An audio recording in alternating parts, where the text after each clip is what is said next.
Welcome, help me reach 4,000 subscribers. Your support keeps me creating the intense, emotional, and suspense-packed stories you love on Breakup Cheater. Like the video, drop a comment, subscribe for more jaw-dropping betrayal stories. Every click truly means the world. Thank you for being part of this growing family. The first words she said cut through the clatter of cutlery like a knife through glass. I've been cheating.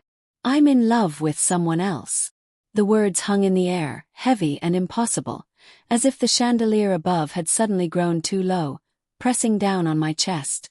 I froze mid-bite, the fork suspended halfway to my mouth, the roasted chicken on my plate forgotten. My heart stuttered. A part of me wanted to laugh, nervously, incredulously, but another part, a darker, quieter part, felt hollowing fear crawling its way up my spine. She was sitting across from me, perfectly poised, the warm light catching her hair just right. The woman I had loved for 15 years, who had been my partner, my confidant, my best friend, was looking at me with eyes that were both apologetic and defiant. What? My voice was barely a whisper. I'm sorry, she said, her fingers tracing the rim of her wine glass. I should have told you sooner. I didn't mean for it to happen. But it did. No. I love him. I let the fork drop onto the plate, the metal clanging against porcelain. My mind went blank. The room felt unreal, like the colors had muted themselves, leaving only shadows and the sound of my heartbeat. You love someone else. I repeated, as if saying it aloud might make it a lie, might undo it. Yes. She said it like she was reading a script, rehearsed and careful. And yet, there was an edge of desperation in her voice. I can't keep living a lie. I can't keep pretending everything is fine. I wanted to scream. I wanted to beg. I wanted to understand, to negotiate, to fix it. But nothing came out. I felt hollowed from the inside, like the marrow of my bones had been scooped out, leaving a shell I could barely inhabit. We had been married for 15 years. I had thought our love was steady, unshakable. We had built a life together. Our home, our routines, our quiet rituals that, to me, had always meant intimacy.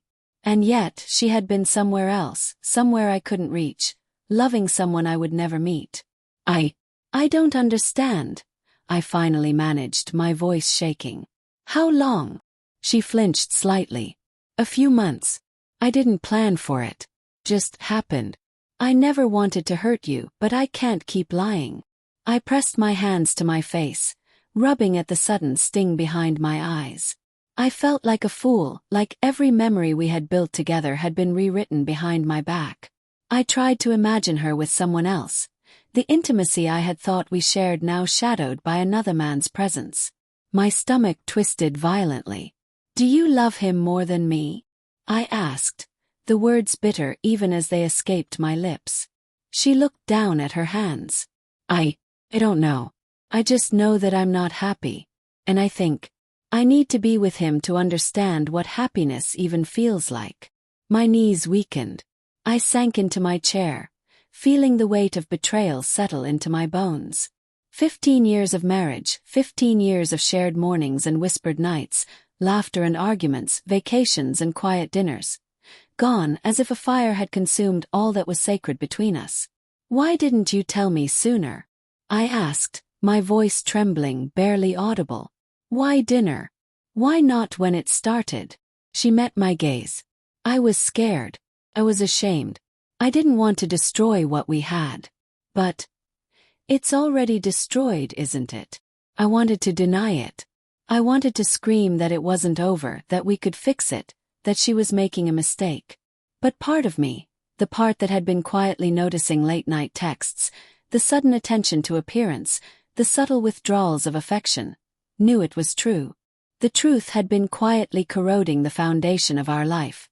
And I had been blind. The room was silent except for the soft hum of the refrigerator and the faint ticking of the wall clock. My mind raced, and I felt trapped in a moment I didn't know how to escape. You're leaving, I said finally, the words more statement than question. She nodded, a tear sliding down her cheek. I think I have to. I don't want to hurt you anymore, but staying. It's only hurting both of us. I closed my eyes, willing myself to gather some shred of composure. "So that's it," I whispered. "After everything you just leave?" Her hand reached across the table, but I flinched. "I didn't want it to be like this," she said, her voice cracking. I hoped I could handle it. "But I can't. I can't lie to you anymore." The room seemed to shrink around me. I thought of all the small ways she had betrayed me. The late nights, the whispered phone calls, the subtle absences I had brushed off as work. I thought of the trust one had placed in her, and how fragile it had been all along. "I loved you," I said, the words catching in my throat. "I trusted you. And you've destroyed everything." "I know," she whispered. "And I hate myself for it. I'm so sorry." We sat there in silence, two broken halves of a life that would no longer exist. The clatter of cutlery on the table had stopped. Even the wine seemed bitter now, its sweetness lost. "I don't know how to live with this," I admitted, my voice raw. "How do you just walk away?" She shook her head. "I don't know. But I can't stay. I can't lie to myself anymore. And I can't lie to you." I wanted to scream. I wanted to plead, to beg, to fight for something that might have already slipped through my fingers. But all I could do was sit there, numb and hollow, listening to the slow, steady sound of my own heartbreak. I wish I could hate you," I said finally, voice cracking. "But I can't. I still love you, even after this." Her eyes filled with tears. "I wish I could make it right. I wish I hadn't hurt you." We finished our dinner in silence. The food sat untouched, cold and lifeless on the plates. Outside, the sun had set, casting long shadows across the dining room, shadows that seemed to mimic the emptiness settling into my chest. Afterward, she gathered her things. I watched as she folded her coat, picked up her bag, and hesitated at the door. There was so much I wanted to say, so much I wanted to ask, but my throat was tight, my mind a fog of grief and disbelief. "I'll call you," she said softly, as if that could somehow bridge the chasm she had created. I nodded, but I knew it was meaningless. The sound of the door closing behind her echoed through the house, a final punctuation mark on a life we had once shared. I sat alone for hours, staring at the empty dining table.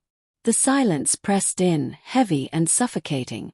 Every memory, every laugh, every touch now felt like a cruel joke played on me by fate. I wondered how she could feel love for someone else, how she could betray the life we had built. And yet, I also knew that the betrayal was never about me, not entirely. It was about her, her choices, her desires. That didn't lessen the pain. It only made it more complicated, more unbearable. Days passed. I wandered through the house like a ghost, touching objects that reminded me of her. The coffee mug she always left on the counter, the blanket she had knitted years ago, the stack of books she had loved. Everything was the same, yet everything had changed. Friends called, offering condolences, practical advice, clichés about moving on. I smiled politely, nodded, but inside I was unraveling. The betrayal had left me raw, exposed, questioning everything I thought I knew about love, trust, and marriage. Weeks later, I found myself standing in front of the mirror, trying to piece together the person I was before this nightmare. The reflection staring back at me looked older, worn by grief, by betrayal, by the weight of love lost. And yet, I also saw resilience, a stubborn spark that refused to be extinguished. I knew I would heal eventually. But I also knew that the scars would remain. The memory of her confession, the way she had sat across from me and declared her love for someone else, would never leave. It would be a part of me, a reminder that love could be beautiful and cruel, tender and destructive, all at once. And I would carry it, as painfully as it came, because it was mine to carry. One evening, months later, I walked past our dining table, now stripped of its former intimacy, and paused. I touched the smooth wood, running my fingers over the grooves and scratches we had made together. I remembered that dinner, her words, the collapse of my world. I remembered the raw pain, the hollow ache, and I felt something strange, an understanding. Not forgiveness, not reconciliation, but acceptance. Life would continue. I would continue. And though the love I had known had ended, I would survive.